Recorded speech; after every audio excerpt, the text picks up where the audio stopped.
Hello, everybody. It is so nice to see you guys here. Julie, Kimmy, Sharon, Nanya. It is so nice to see you. Welcome, welcome. So I love this glorious sunshine, and I haven't put any lights on. So if the lighting goes wonky halfway through the live stream, so be it, because I'm just reveling in all this beautiful sunshine. We just had a huge blizzard here in Colorado.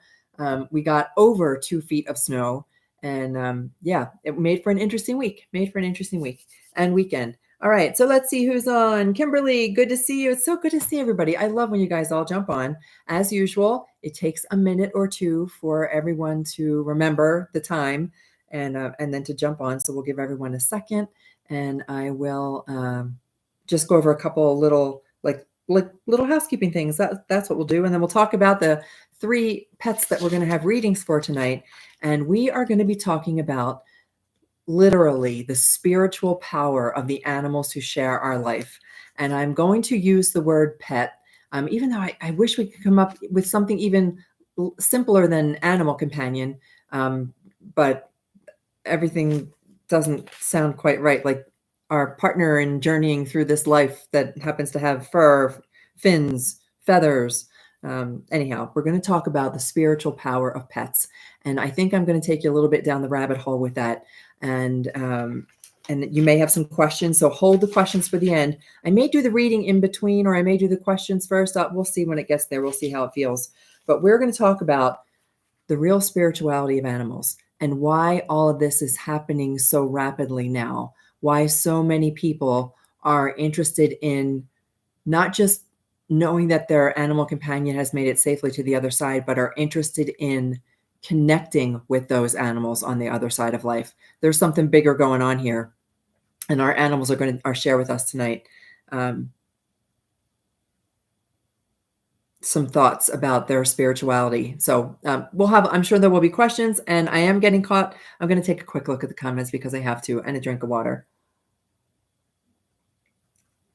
Nanya, Jody, Rachel, Caroline, how are you? Good to see you here. Oh, thank you for happy belated St. Patrick's Day. With the true luck of the Irish there, Caroline. And I'm not sure if you're in Ireland now or back here in the US, but it's good to have you here. All right, I have lots to cover this evening. So first, the little membership thing is not quite ready. Shari, how you doing? Or Cherie, how do you say that? The membership is not quite ready, but it will be. I'm just taking my time, making sure that everything looks pretty and everything's all ready for you guys. For those of you, no obligation. I will continue doing all this kind of stuff. It's for like the extra behind the scenes things, membership. And so that's not quite ready, but hopefully this week that will be ready. And readings. I've been getting a lot of questions, guys. So I get a lot of, as you know, a ton of emails. And I can't respond to them all. It's physically impossible to respond to them all. Oh, Sherry. Yeah, I got it. It's impossible to reply to all of the emails that I get. So just in general, know that the little mini readings that I do here are free. I mean, that's no charge. They're complimentary. I'm honored to be able to share this space with your animal companions, and they're brief and they're short, and you get to ask a couple questions, and we sometimes get some really profound messages coming through from the animals on the other side. I have started to do formal readings, if that's what you want to call it, where we get together on a Zoom call. We talk about your animal companion. You share some stories with me. I see pictures. And then we really go deep into the types of information we can get from our animal companions on the other side. And I get those requests from you guys who watch these videos, but there are some people who are watching the videos that don't participate in the live stream comments. So know that is now an option. So if there's something that you want to go deeper on, we can definitely connect with that. So, but for these things, if you just would love a little reading here on a live stream, I'm happy to do them for you. I am tonight, the 3 that we're going to do Chai and baby Coco and Lulu, Luana, also known as Lulu. And that will bring me up to finally January. We're at least in 2024. So I feel accomplished when I do something like that. And we'll talk about those 3 that I'm going to do readings for. And then I do get a lot of follow-up emails Can you tell me about when I can expect? And I don't always know. I try to do 1 or 2 every week, going from starting in January, 1 or 2 every week, so that we can have some consistency. And I would like to be able to build this audience, not for the fact that I want an audience, but because the more people we can get engaged and involved, the more connection we have with animals. And something, as I mentioned, is shifting spiritually. And the more people we have here, the more people engage with animals, the more animals start to connect with us from the other side and share all kinds of things. And there's good stuff going on here, helping us heal, not just heal from our personal grief, but helping us manage loss, or what we consider loss, and what we are trained to think about when it comes to grief and the passing of whether it's people or animals in our lives, and how to shift our perspective of that. I truly would love to change the narrative around death, and even using the word death and die. It even in me, it like causes knots in our stomach, and it's something that we've been trained to feel this way. And I think our animals are helping us overcome that. So a broader healing of the human species is what we're going through. Okay. I'm going to take another quick look at comments, and then I'm going to try not to look at them. I can see them scroll, and I can't turn that off. So I can see them scroll, and I'll take one more look at them, and then I'll hold everything till the end. So questions, if things come up during the live stream, write them down so you don't forget, and then pop them in the chat when we are at the end of the little, it's not even a lesson. It's what the Animal Collective shares with me. And when I talk about the Animal Collective, it's all of the animals who've crossed to the other side that I've had the opportunity and honor to connect with. They've come together as a group, and they share these different messages with me. And that's the way a lot of channeling works. For you guys who are interested in the channeling process, when you see other people who channel and they talk about this collective that they talk to, it's because they have started to connect with so many beautiful beings on the other side that they have one beautiful message to share with us. And for me, it happens to be animals. Okay, so let me look at the comments, and I'll share a little bit more about Chai, Coco, and Lulu. You're in the US. Okay, good to have you here, Caroline. And Sherry, hi, Meadowlark, good to see you. Sent one in January. Then Sherry, it's got to be coming up because we are, this is the end of December. And if I've missed anybody, don't hesitate to let me know, guys. I don't ever intentionally overlook someone's request to connect with their animal companion. Derek, nice to see you. Need to connect with you sometime. Send a reading request. Back on December 4th. Okay, Derek, I think you mentioned that last week too. I'm writing this down so that I don't lose track. And I have pages of notes here for this evening as well. Derek, what's for your cat, Viv? All right. I don't ever purposely overlook. And then there also is a possibility that it's the email thing. So there's an email associated with YouTube, and I created an email for the readings. So there's a chance that it may have got lost in there somewhere. So I will go back and try to find that. Hoping for a Mew Mew from the end of January. Okay. Hi, Jess. How are you? Okay. So that's, and keep all those comments in there, because now I know how also to go back and look at all these comments after also. So I've written down specifically for the cat Viv and anybody who requested in January. It's definitely coming up. Definitely coming up. And then I'll see if there's any way that I can possibly, I want to make sure that I give everybody a beautiful amount of time for connecting with animals. And I like to sit down with the animals that you're requesting readings for and really go into a meditation, connect with them, get information that is meaningful to you. I want this to be something that you can remember. Okay. And there's Kimberly too, Toby in January. All right. So we got a lot of January requests here. Let's talk about, so I will come back to Chai, and Chai's human. I will say this much. Chai's human had several questions, which are important questions that a lot of people have. So you'll get some helpful information from the questions that Chai's human wants to ask, and that's Roxanne. And I didn't have any information. So baby Coco, all I have is a photo.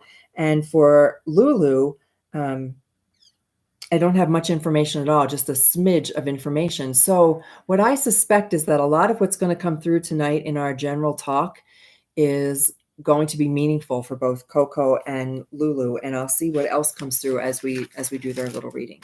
So let's talk about the spiritual power of pets. If you are following this channel, and if you've listened to any of the videos, and you are connected here or you're in any of my classes, I suspect you already know that our pets are spiritual beings. They are more than just animals. They are more than just a pet in the old term. So I go back to when I was a child and we had a dog, and the dog was just the dog. And I think about, I had a relatives who had little parakeets, and the parakeets were just birds. And when I think there's a whole, they were just pets. They weren't anything more than that. They weren't considered family members. And there are still many cultures now that don't recognize any kind of animal as being more than perhaps someone who is comforting, who shares the house with us, who is our pet, who is our dog, but is not there all the time. We're not there all the time for them. So it's someone who gets left behind while we go and do other things, someone who's not on our mind all the time. We don't have a relationship with them. But for those of you, especially everyone who's asked for a reading, we know, right? We know that our pets are so much more.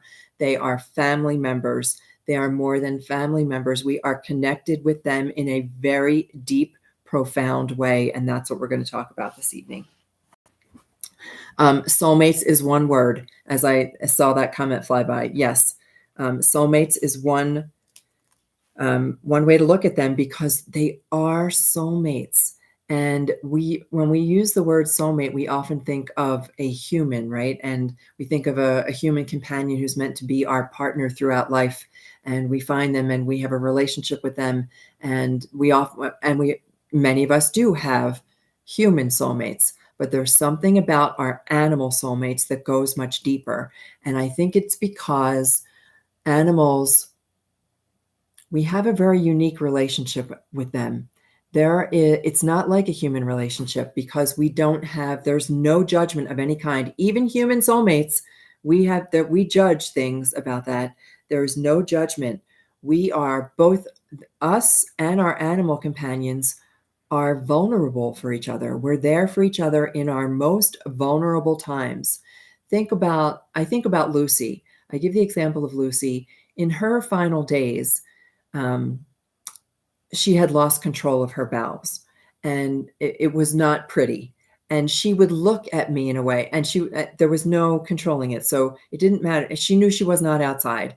And she would look at me in a way that said, "Mommy, I don't think I'm supposed to be messing in the house." Like, the look on her face, she thought she was a bad girl. And I made it so clear to her that there is no such thing, and that I would take care of her no matter what. I would clean up after her.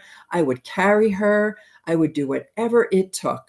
And so at her most vulnerable and my most vulnerable, the moments when you have like a breakup, or there's something that goes on with your boss or your job or your kids or your health, and your animal companion is there for you at your most vulnerable with no judgment whatsoever. And that's a relationship that most of us don't have with other humans. And it makes the relationship we have with our animals very profound. All right, so I kind of jumped a little bit ahead. Let's go back to the beginning. So I want to talk about the fact that every animal comes into our life for a reason. Every single animal, every single creature comes into our life for a reason.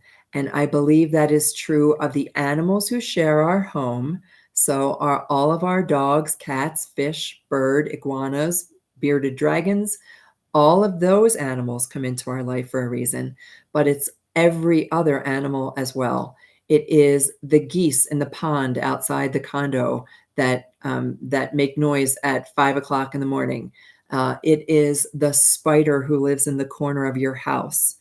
And think about why they're there. Why did they come there? Is it random, or did they come there for some other reason? Every single animal. It's the raccoon who knocks over your trash cans. It's the dog at the next door neighbor's house that barks every time you pull in the driveway. Every single animal comes into our life for a reason. And it's going to be different for each one of us. I can't tell you what those reasons are. It's going to be different for each and every one of us. They also leave our life for a reason. And I've been thinking about this a lot because the question comes up, but why? Why did my animal leave so quickly? Why did they leave in such a traumatic way? There's a lot of why questions about that. And I've been doing some thinking, and that's what I want to share with you guys tonight. And when I do some thinking, what I mean is that I meditate, and I recommend it. I highly recommend it. And meditation doesn't have to be sitting on a pillow, chanting and holding your hands in, a mudra. It just can be quieting your mind, opening your heart, and asking to receive some insight, asking to receive some guidance and information. Also, why I think our pets are very spiritual animals. So every animal comes into our life for a reason. Every animal leaves our life for a reason, and it's not ever meant to hurt us. It's always meant for our highest good. They don't ever, ever intend to hurt us. Sometimes we are closed off to seeing what the reason may be, but it's not ever meant to hurt us. So some of the things, let's see, what are some of the reasons that they might come into our lives and might leave us for whatever reason? They might want us to learn how to love again. They might, when they come into our life, they might be coming into our life to mirror something that they are meant to help us with. Maybe we have anxiety or fear ourselves, and an animal comes into our life and mirrors for us anxiety and fear to help us together heal from anxiety and fear. Or perhaps they demonstrate anxiety and fear to help us recognize something in ourselves that we aren't seeing. Nutrition, healing relationships. Oh, I love this. This one came to me too as I was thinking about this. Maybe they come to encourage us. Maybe our animal is brave or has persevered through some health incident, or has come through some trauma or abuse, like my not Lucy, my gypsy. My gypsy, I am certain, has, from in more than one way, has come to show me that I can forgive, that I can forgive anything, because she forgave horrendous things, and now loves every single human. So she maybe has come to teach me not only to forgive, but that forgiveness is unconditional, to forgive even when I don't want to forgive and forget, because that's what she did. She forgets. She chooses to forget. She does not hold a grudge. And that's also a beautiful message. Some other things. I'm going to look at a couple comments because I know that I can see long paragraphs of comments coming up. So there are things on people's mind. So I'm going to take a look at that. Tira came to me when my mom passed. Grimmy, who passed of cancer. Okay, so sometimes we know. Sometimes we can recognize the reason that the animals come into our life. And sometimes we don't recognize it until after the animal has crossed to the other side. But that's okay, because here's something else. Our animals do not fear death. They don't fear dying. You can relieve yourself of any guilt or anxiety about your animal crossing to the other side and being afraid to do so. They do not fear death. It's just not there. It's not part of who they are. They may have anxiety, may display anxious behaviors around pain, just like we all would, or confusion. But the actual, animals do not sit around and dwell on the fact, if I don't do this, or if I do this, it could result in my death. It's not something that they consider. Okay, so things that I wrote down are a little out of order too as I was preparing for the class. So I'm going to say this, I'm going to follow my notes, and then we'll come back to something as we need to. They may teach us dimensions. They may be teaching us when they cross to the other side. And you guys have heard me use this example that water takes all different forms. Water can be ice, water can be steam, water can be water that we drink. It can be an ocean, it can be a river, it can be snow. Water can be anything, but it's always water. And it's the same thing with the energy of the spirit of our beautiful animals. They can be in a physical body. They can be out of a physical body. They can share other physical bodies. They can be this beautiful energy that surrounds us all the time. We can feel them in our presence. We can feel their energy still with us. They just have changed a different form. And so maybe one of the things that they are teaching us is that we are all multi-dimensional beings. And if you can wrap your mind around that, even just a little bit, and you don't have to take my word for all of this stuff. I'm exploring this with you as much as you are with me. If we can just, it's kind of what has erased my fear of death. I'm not afraid of it anymore at all. I'm not afraid of it. There's no fear there. But I'm curious about the whole multi-dimensional thing. Wrapping my mind around the fact that I have a higher being, that my soul exists outside of this body, of just what's in this little body, that my soul is so big and so broad and so high that there's a piece of me out there somewhere that exists beyond this physical body, and that my animal companions are hanging out with her wherever she is, whatever this multi-dimensional, higher dimensional self is. I can't even wrap my mind around it, that my animals are with her or him, I don't know, are with my higher self, and that they are a team of wonderful helpers that I have, that I can call on when I need it, that I can call on this team, my spiritual team. I can call on them if I need the solution to a problem. I can call on them for help if I'm having a emotional trauma. I can call on them for help with just about anything. That's where my mind is going with the whole dimensional thing. So quick check of the comments. Managed to stay awake, Katerina. Awesome. Okay, so Kimmy Cat says, yeah, overcoming the fear of death. I've also heard this. It's very hard to wrap your head around. Okay, so you guys, we're all together on this same journey. I just like to be able to share this and kind of share some of the things that the animals share with me, but I love that we can connect this way and explore, just explore. Even if we have differences of opinion about it, it's something that we can talk about. All right, so let's see more about what I have to say about pets being spiritual beings. You, as we know, saw your pet as more than a pet. You cultivated a relationship with the animal who came into your home. And for whatever reason, they pick you, you pick them, you ended up together. And I think we've talked in the past about not so much, I don't like the word like soul contracts. That's a turnoff to me. It just doesn't resonate with me. That phrase doesn't resonate with me. But it's almost like we had made agreements of how we're going to be there to support each other, and how an animal is going to come into our life so that we can learn how to heal, or an animal may come into our life so that we can learn how to forgive, or we bring an animal into our life so that we can learn how to be better animal advocates. I'm exploring that little thing as we talk about this too. But what a gift you gave to your animal companion. Think about this. I often think of it as a gift that animals come into my life, but you also are a gift to them. You brought them into a home. You gave them a life. You allowed them to experience consciousness in a way that they never could before. You allowed them to experience love in a way that they never had before. You allowed them to experience everything. I laugh about it was Winston and Lucy, who both love cheeseburgers. They had an opportunity to know what it was like to really enjoy a cheeseburger. And I don't mean to offend any vegans out there. I truly don't, because I'm working on my own nutrition when it comes to harming any animal or any plant for that matter, when it comes to nourishing myself. But I won't lie. Winston and Lucy loved a good cheeseburger. They just loved a good cheeseburger. And so they were carnivores and they enjoyed it. And what a groovy life they got to have by being able to enjoy those kinds of foods.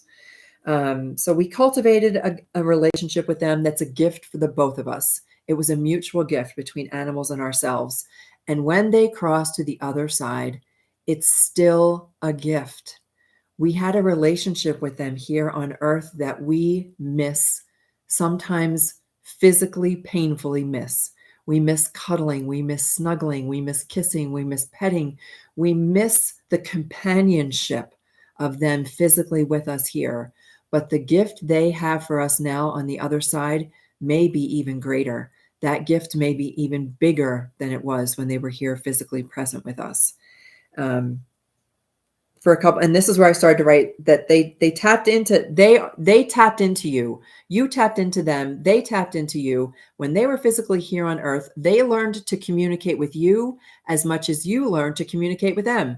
Even people who take, and I joke about this all the time in my animal communication classes, that we have to take a class in animal communication, but there is no animal that has ever had to take a class in communicating with a human.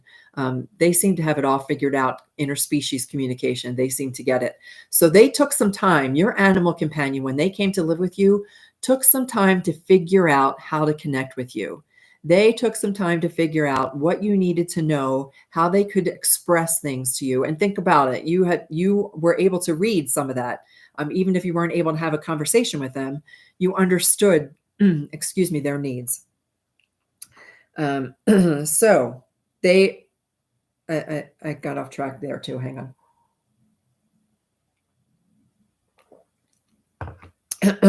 So we cultivated a relationship. We learned how to communicate with each other. They made an effort to learn how to communicate with us. And now on the other side, they are still there as a team of helpers. They're still there to connect with us. They watch over us. They help us however they can. We can ask for that help. And this is a question that I want or an idea that I want you to consider. Came to me as I'm doing all this writing. What if your pet was actually the parent? Like we call ourselves pet parents. What if they consider themselves the human parent? What if they came here specifically with the purpose to help parent us, to help be our helper? And what if they were prepared? Just what if all along they were prepared to go first? What if all along they knew that they would be the one to go first, that they would be the one who would cross over to the other side, and they were fully prepared for that experience? And it didn't, just like we were talking about over here in the comments, that we have no fear of death anymore. They had no fear of death because they knew that they would still be connected, and they were fully prepared to go. They were fully prepared to come here, share with us what needed to be shared, and then they were fully prepared to go first, and that they are still there helping us every single day. Just one of the thoughts that I'm been percolating on, and anyway, thinking about. Couple comments here real quick. Okay, Shirley, good to see you. We're going to talk about that next, Shirley. So Shirley just brought up the next topic. Suppose that your animal companion is actually your guardian angel, is actually your spirit guide. If we're going to go talk about spirituality and we go a little bit far down the rabbit hole, and I know that not everybody is on the same page with this. I've always been taught about guardian angels, and in my religious upbringing, I was always taught about angels in general. And there were pictures of angels, and these angels were beings of light with wings and blonde hair and blue eyes and beautiful things. And they carried shields and they protected us. And that's what angels are. But I suspect that angels are much more than that. I think our angels, and now the sun is going down behind the mountains, so it's going to get dark here. That's all right. Angels are, all of our animal companions are angels that have come here in physical form to not only help us, but perhaps to experience life but with us. This is the way that some people can't visualize what a spirit guide might be. So we do meditations, and in the meditations, we will often say, if I could please see my spirit guide, show me who you are. And some people will say, I see a Native American woman, and she's blessing me. Or I see an angelic being who is my spirit guide. They've taken my hand. Those are the kinds of spirit guides that we often talk about. But for many people, that's a little too hairy-fairy. It's a little too woo-woo. It's a little too, we can't wrap our minds around that. So what if animals come to us because it's a form that we can readily accept? It's a form that all people, when they see a kitten, will understand, they'll love the kitten and be welcome to have a relationship with that kitten. And really, it's our guardian angel who's come in a form that we can recognize, and a form that we can accept and live with. But also because it gives them a chance to experience life by our side in a physical way. I don't know. I don't have a memory of what it must be like on the other side, even though from what I'm learning, I do have experience on the other side, and I've come to be here on Earth, but I don't always have the words for this, guys. I'm sorry. What if I lost my little train of thought. Oh, here it goes. Look, I wrote it down. What if animals are the bridge to the other side? What if what if our beautiful pets are a bridge or a portal to the other side of life? And they help us when they're here, and they help us on the other side. They help us awaken spiritually. They help us heal our hearts. First, our hearts are in a shambles when they go over there, but then they help us heal and help us to love even deeper and help us to find even more compassion and love for all living things.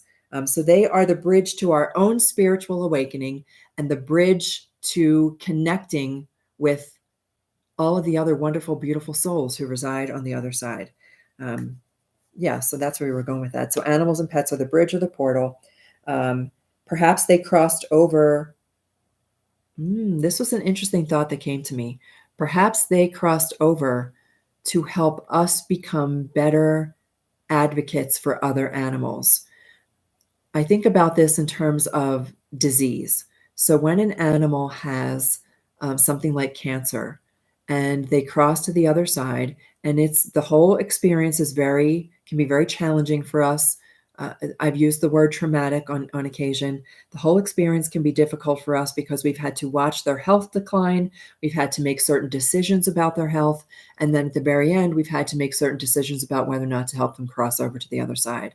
But does that help us to become better, recognize better ways of helping other animals? Does it help us make changes in nutrition? Does it help us make changes in veterinary care? Does it help us? So I'm a Reiki practitioner for animals. Does it help us introduce more holistic care for our animals? Does it help us view things beyond just the medical field? Does it help us become well-rounded caretakers for the animals who come to our caregivers, for the animals who come into our lives in the future? One thing to consider. Does it help us, if we do believe in reincarnation, does it help us come back to this planet in a role that is more, helps improve the quality for all species who reside on the planet? Something to consider. Okay, as I look at comments here. All right, so we're talking about some things, knowing that they're still with us. And those signs, Jen, it's good to see you. They helped guide you and help other fur babies. 100%. I suspect that that's part of the reason, is that for those of us who are drawn to animal advocacy, who are doing this for more than we're trying to help create a better life for animals. And I think that we are going through some of the things that we go through so that we can be better caretakers for those animals. Okay, then the last thing that I wrote down about this is that groups like this, when collections of people like this come together to discuss these things, to openly talk about them, no matter where we are on the spectrum of spirituality, and no matter what we believe, whether or not we believe animals have souls. But oh my goodness, when I did a short 60-second video that animals have souls. Wow, I had no idea that I was opening such a can of worms when I opened that one. There's very, very distinct opinions about whether animals have souls. And a lot of it goes back to how we were raised, because I was raised to believe that animals did not have souls. But now I know completely differently that they do have souls.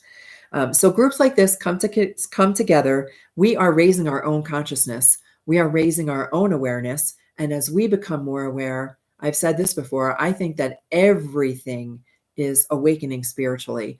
There's a lot of talk on YouTube and on social media about this grand awakening, this awakening that started, depending on what you follow, as far back as 2012, when the Mayan calendar allegedly ended, and we know that just was an end in a cycle, or in 2020, when we had the global shutdown, when everything shut down and reset, when we had this reset in 2020, we talk about this spiritual awakening, that whole groups of people started to realize that there was something more to life than what we had assumed. And we started making dramatic changes in our lives. And when we come together like this and talk about how animals are also spiritually awakening, it's people, it's animals, it's plants, it's the planet, it is the universe. And I go a step further, and I know this is maybe a little bit further than some people like to go, but I believe that God, Buddha, Spirit, Allah, universe, the divine, the creator, whatever you want to call this, the overarching, the quantum field, whatever it is, whatever you want to call the entity, or that created everything that is, whatever you want to call that, is also experiencing an uplifting and an awakening. And this beautiful awakening that is occurring, it gives me chills to think about this, that God is not some old white man with a beard sitting on a cloud waiting to throw lightning bolts at us. That God is a beautiful, wonderful, divine being full of love that we came here on this planet to experience, and is now recognizing that there is even more to God than we can possibly understand. And the animals are helping us awaken to that possibility. That's as deep as I'll go with that right now. All right, let's see some other comments. All right, we're good for comments. What else would I like to talk about? The other reason that we want to stay connected with them here and on the other side with our beautiful animals, I wrote this down, is because it's so healing for us. It helps us heal, and it helps us be free of human drama. We have so much drama, and our animal companions have no drama. And it's lovely to share a life with them free of that we don't have to worry about all that. We don't have to worry about gossip. We don't have to worry about what we wear, what we do with our, nothing. We just don't have, it's human drama. That's what I just wrote down, free of human drama. And when they cross to the other side, it's even more free. There is zero drama. There's zero pain. It is wonderful to have a relationship with an animal on the other side of life. Be open to the possibility of that relationship. So was there anything else I wanted to mention about their spirituality? They are our spiritual helpers watching over us, by our side, that they came here to be with us now and to be with us on the other side. And I think that's it. So let's do some questions before I move on to the readings. I would love to know what questions you have, or anything that you would like to share. Amino acid trip, sorry, I don't know your name. I like the portal idea. Yes, a portal, that resonates with me. Okay, awesome. I'm going to go back and read this from Tracy too. Oh, that was feeling the cat. Okay. I feel my animals jump on the bed all the time. Sometimes it's disconcerting. A portal or a bridge that helps us recognize that there is something more to life than this little 3D world that we think there is. There is something more than, I want you to be open to the possibility that we have lived so much of our life asleep, just behind the wheel on autopilot. We get up in the morning, we eat our breakfast, we watch the news, we drink a cup of coffee, we get in our car, we go to work. We drop the kids off at school, then we go to work. We come home. We bring stress home with us, whether it's school stress, work stress, relationship stress. We bring it all in the door. We come into the house, we eat our dinner. We may or may not spend some family time. We usually have a list of things that we have to do. There's usually a list of chores that have to be done, or there is got to take the kids here, got to do this, got to do that, this responsibility, that obligation. And then we go to sleep and start all over again the next day. We go to sleep, fall asleep, reviewing in our mind all the BS that we went through all day long, go to sleep, wake up in the morning, and go through the whole routine all over again. I think animals are the ones who are saying, knock it off, stop it. This is not what we need to do. They are here to show us that we are multidimensional beings who have the ability to create the life that we want to live, who have the ability to tap into our own spiritual powers. The spiritual powers of pets are helping the spiritual powers of people wake up to recognize that we have those same powers and we have the same ability. And it's time to learn how to not only know it, but use it. Stop doing, not just read about these things, not just believe in the possibility, not just know that there are multidimensional beings and that we have a team behind us, but to start living it. Experiential spirituality, that it's time to start living what we know to be true. And animals live it every single day. And even when they cross, they still live it. And that's how they're helping us awaken to our own spiritual power. Okay. Gonna have to go back and listen to that one.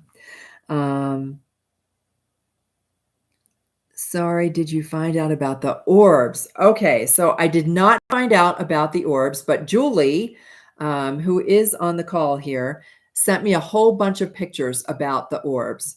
And I have not had a chance to really go deep into I want to make sure that I get you good quality information. So there's a whole lot of stuff out there about orbs, and that the fake stuff, the phony stuff, the real stuff, what they mean, who they are, the types of energy that it is. But I have to tell you that Julie, who's over there in the chat, sent me some photos of orbs that are wild.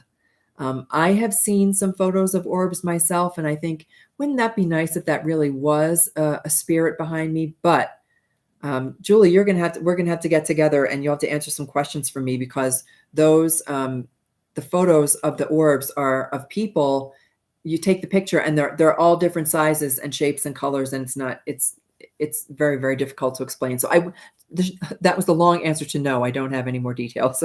So we are gonna find out more about orbs, and how they are visual representations of the things, of the energy that we can't see with our human eyes. We started to talk a little bit about this in a different class, but there's a study. I'm looking for my plant here, but I can't lift it up the way it is. That plants actually have the ability to see. They don't have eyes, but they have the ability. They have the same photoreceptors, just in a different form in their leaves, and it's how different plants communicate with each other. And I'm talking from a scientific perspective, not a spiritual perspective. And it's the same thing with orbs. It's a form of energy that our visual eyes, our little eyes, are so limited as to what they can see. It's a visual form. It's a way that we are capturing energy that our eyes can't see. But I do have to learn more about that. So I will follow up with the orbs, along with Derek's cat, Viv. Wouldn't it be interesting if Derek had a picture of Viv as an orb? Okay, let me keep reading. Adopted a female cat, swears she channels the cat who passed in the summer. It's that overlay we talked about. Yeah, I do talk about, I call them drop-in souls or drop-in visits. And even it seems to be, whether it's the energy of your animals who, I'm just looking for some guidance for this, guys. When I say guys, I'm talking to the little animal collective. I think it's the energy of your animal companions that still share the space with you. For example, Gypsy now is the only animal. I usually have 2, 3, up to 6 dogs I've had at one time. But Gypsy is my only animal companion at the moment. And Gypsy began displaying behaviors from all of the dogs who shared my house. So Jack would do this stretch thing. Jack stretched in a way that I can't describe, like a lion. He stretched like a lion, and then all his hair would bunch up like this. And Gypsy has started stretching like that. It's the most unusual thing. Maybe I can take a video of it. I'll see if I can. She's very camera shy, but I will try to do that. When she stretches, she's a short-haired dog. And when she stretches, she gets this mane, just like Jack used to do. Where this came from, I am getting is from the Jack's energy still being present here in this physical thing, expressing itself through her body. And the other thing she does is drool. Lucy was the queen of drool. Lucy could drool like no dog could drool. I mean, we're just strings hanging down from her mouth. She could drool like crazy. Gypsy never drooled, and she's begun to drool exactly as Lucy would drool. So yes, that's what Jess, again, a long answer to a short question. I believe that they take on the energy of the animal companions who have shared your home in the past.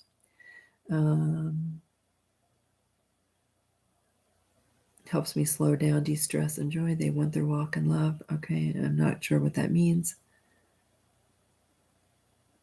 Julie at Casadega.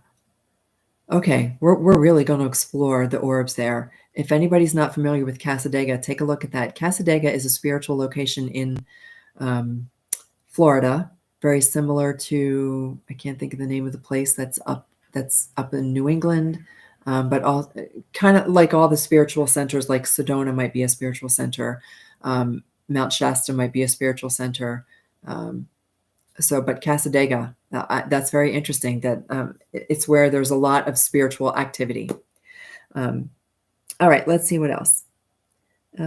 Your girl Kitty sticks her tongue out. Yep. Horses at the animal. Oh, Shirley, thank you for sharing that.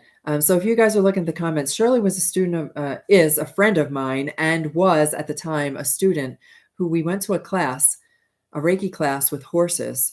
And when Shirley was learning to share Reiki with horses, and correct me if I'm wrong, Shirley, but I think it was the first time that you had been up close and personal with horses. And when you specifically looked in Roper's eyes, your kitty cat was there. Okay, Lilydale, that's it. Thank you guys.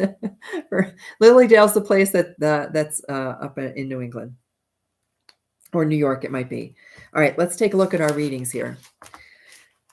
And then I will check to see if there are any other questions. Live with 2 cats in Colorado before you move back east. One of them, whom at first was aloof and eventually became your comfort support. What do you think? I'm not sure. What do I think of whether or not they were expressing the cats who you lived with before? I'm not 100% sure of the question. If you want to give me a little bit more clarity, I might be able to answer the question. Was aloof with me, but became your support cat? I'm just not 100% sure what the question is. Can they express that they know what's going on with me? Oh gosh, yes. They are so attuned to us.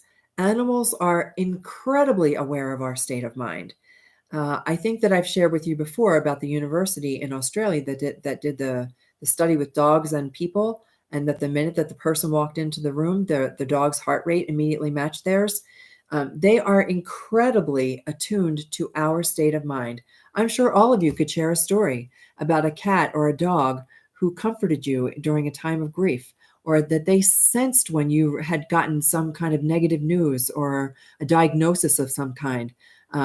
There are, no, I don't think it's the person who's on here now. There is a person who was on here a couple of times before, whose dog essentially made her first question whether or not that she was expecting a child. Her dog was acting in such an unusual way around her that she wondered if she was not pregnant, and sure enough, she was pregnant. So 100%, our animals have, I call it spiritual power. If you would like me to add the word psychic power to that, I will add the word psychic power. They are incredibly intuitive. Their psychic intuition is so developed because they were never told not to develop it. Animals have been well aware of their psychic attunement since the day that they arrived in their little bodies. It's only us humans who are culturally, socially, religiously, educationally stunted when it comes to our psychic abilities. So it's why I do the Animal Mystic Masterclass on Sundays, because I want us to wake that stuff up. I want us all to be able to be telepathic and to be able to communicate with animals and be able to talk to animals and people on the other side of life. I think we all have those abilities to awaken our psychic skills and all our clairvoyance and all that good stuff. So yeah, the answer is yes. Mew Mew always came to comfort. They do. They just have a way of knowing, and we are equally intuitive. you guys know this. Think about it. You've walked into a room and you've known right away if two people have been arguing on a train or something, not to get behind the wheel of a car. We all have this deep intuitive ability we block it or we're closed off to it. And that's why I do animal Reiki and all these things, because I believe the animals are trying to teach us that our natural psychic intuitive abilities just need they need a little spark. And sometimes it's the spark of our animals crossing to the other side for us to become aware that we have this connection. All right, let's do the readings.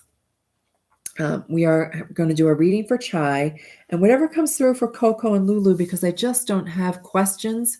Their human companion did not give me questions, but I get a lot of follow-up afterwards. So if Lulu or Coco's human wants to follow up with questions, I'm happy to do that. So let's first talk about Chai. Chai, the questions that Chai's human have are a lot that you guys have. I'm just going to read them real quick. Are they still with me? We know that answer. 100% yes, because they don't leave. Are they still with me? Or have they come back to me? They don't leave. Their spirit exits their little body, but they don't leave. So yes, they are still with you. Are they upset that you made the decision to assist them at end of life? Chai had cancer, and right away I know. And was it too soon? These are kind of together. Is Chai upset that you made that choice for them? Was it too soon? And does Chai know that you just wanted the best? And the answer to that is it's not ever too soon. No animal ever has told me that it was too soon, that they wished that their human had made a different decision. It just doesn't work that way. Animals have a choice. It's why some animals do decide to stay with us, even though they are experiencing pain and illness. They stay with us mostly for us, but it's their choice. And Chai would have found a way to communicate to you that it was not the time if it was not the time. And it is, no animal has ever said to me that I wished they'd waited an extra day. It just not ever has that come through. They are not ever upset about the decision to be assisted. And I've shared this story before too, and I will share it again. When my father crossed to the other side, and this is just being a little vulnerable and open here, and I don't see any of my family members on, so I think we're okay. I know that my father would have made some different choices if there were options available. And of course, for humans, it's much different than for animals. The pain that he was enduring. Our animal companions are grateful that we are willing to give them the most selfless gift we possibly can, to set aside our own needs and desires in order to free them from pain. So there's nothing that you need to worry about. Chai knows that you wanted only the best. All of our animal companions know this. They know that we do the best we possibly can with what we have at that moment in time, and every choice we make is for their highest good. That is known not only by animals, it is known by God, Allah, Buddha, universe. I should just come up with one little global name, that we have for this. And it was not too soon. Now, one of the things that Chai's mama pointed out was that Chai was not in any obvious pain, like not obviously in severe pain. And I'm going to share a little bit of, some of you may know this too, that our cats and dogs in particular hide their pain. They're very good at masking pain. I saw this in Jack too. He was a master of masking his pain. And I would tell him at the very end, it's okay. You can tell me if you're in pain. You can tell me if it hurts, and I will help. I will help. You don't have to be brave for me. You don't have to be brave. And that is, Chai may not have been in obvious pain, but you helped. You helped him in a way that he needed at that moment in time.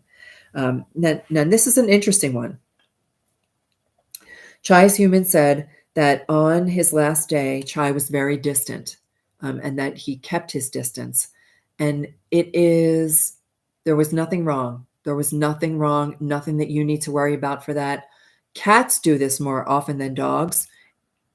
When it's time for them to cross over, it's a very private experience. Think about yourself. If your animal were to view your crossing through your eyes, what would it look like to them? In fact, that comes through even as part of their spiritual power. Imagine what things look like imagine you through their eyes. They would not want you to be in pain. Your animal companion would not want you to be in pain at all. Your animal companion would want you to tell them that it was time. And our crossing is very personal. It's a very personal experience for our animals and for ourselves. And your animal companion may actually have been one of two things that's coming through right now. Chai may have been testing the waters, like being quiet and going inside and seeing what it would feel like to cross to the other side. Or it just may have been that it was a very private experience and he wanted time alone to know that and to help himself be balanced and grounded as he was going to cross to the other side. And then the last thing that Chai's human wanted to know was, why did he have trouble breathing? And I didn't get anything about that. Why did he have trouble breathing a couple days before he crossed? I didn't get a sense of anything, almost as if Chai has no recollection of that. I got a sense of there was no answer to that whatsoever. And how is Chai on the other side? Chai's wonderful. Chai is wonderful. They're all wonderful. They want us to be wonderful right along with them. They want us to be joyful. And I know it's so counterintuitive. It's so counterintuitive to what we are taught, to how we're taught to grieve. They want us to step into their joy with them and to be happy with them and let them be happy with you in their spirit form. Okay, so baby Coco, I just don't have too much about baby Coco. I had a puppy. I had a picture of Coco as a puppy, and I don't know if Coco, I'm getting a sense that Coco crossed very young, and that is sometimes the case. Our animal companions cross without us understanding the reasoning behind it. It happened to be very young. I got a sense that Coco crossed from swallowing something. Did Coco swallow? I got like a visual of a Lego or a game piece, but I got a sense of something lodged in the throat. I can even feel it there right now. But this is part of the message that came through, I think, earlier, is that Coco was here to share something very specific with you. Okay, I'm avoiding saying some of this. The things that are coming through, I'm avoiding because they might be a little bit too painful. There's something coming through that Coco was trying to teach you something about being very, very careful about some other animal ingesting something or swallowing something. I'm just not going to go with all the information I'm going to get. I may reach out privately to Coco's mama to share what I'm getting just specifically about that. But that Coco was there to teach you something very specific. But more importantly, Coco was not afraid. There was no fear involved. Coco was not afraid to cross to the other side. And there's nothing for you to stress about in terms of how Coco crossed. But it was definitely a learning. There was something there. There was a lesson there for us. Okay, so for Lulu, little Luana. I don't have any information about Luana, so I'm just going to share with you what comes through as I invite Luana to join me. I get a sense that little Lulu is a little dog. Okay, so Lulu, I do know. Oh my goodness, I know Lulu. Lulu is a precious little dog. like a, not like a Pekingese, but a, I don't, maybe it is a Pekingese, but kind of that same kind of coloring. Fun loving, beautiful, fun loving dog who loved to run and have fun and romp around. Loved being on a not a beach, a lake, maybe a lake, and a big grassy backyard is what's coming through for Lulu. Absolutely loved all the fun that Lulu ever had. Um, I'm going to ask Lulu, like, there's something coming through about food, and uh,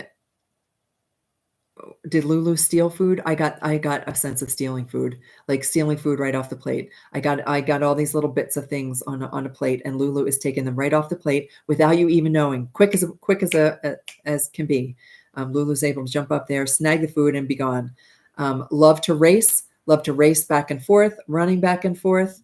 I see like this patio, this beautiful little patio. It's more like a deck and a patio, and there's a bird feeder, and Lulu loved to jump up at the birds at the bird feeder. I'm just getting so much sense of fun from Lulu. And again, the same message comes through. There was no fear. There is nothing for you to worry about. Lulu is still there, jumping, having fun, chasing birds. That comes through big time, chasing the birds. Lulu is just having fun on the other side and wants you to know that there is, again, no stress, no fear, nothing that you need to worry about, nothing that you did wrong. Lulu hasn't been gone that long. Lulu has not been gone that long, but it's just about the time. So here's what happens a lot of times when I do this. Sorry for closing my eyes, guys. A lot of times what happens is when an animal crosses to the other side, our grief is so strong that even when, I wonder if this is why I'm a couple of months behind, because when the grief is so strong, it's hard for an animal companion to come through when our grief is that strong. And when it's fresh within a couple of days or a couple of months, especially if it's been something traumatic, like the way that our animal companion crossed in an unexpected way or a traumatic way, or a decision that we didn't want to make, that first month or two afterwards, we still need to we need to work through and process some of what happened and process some of that grief. So it's only when we're 2 or 3 months down the road that we're even open to hearing a message from them, or open to begin to consider the possibility that our hearts can heal. And that is the big message that Lulu is sharing with. She just gave me some huge insight, Lulu, as to why it's taking a month or two for me to get to the readings, and why people need a chance first to process and heal before they can be open to the possibility of receiving a message from their human companion. Thank you, Lulu. We love that message.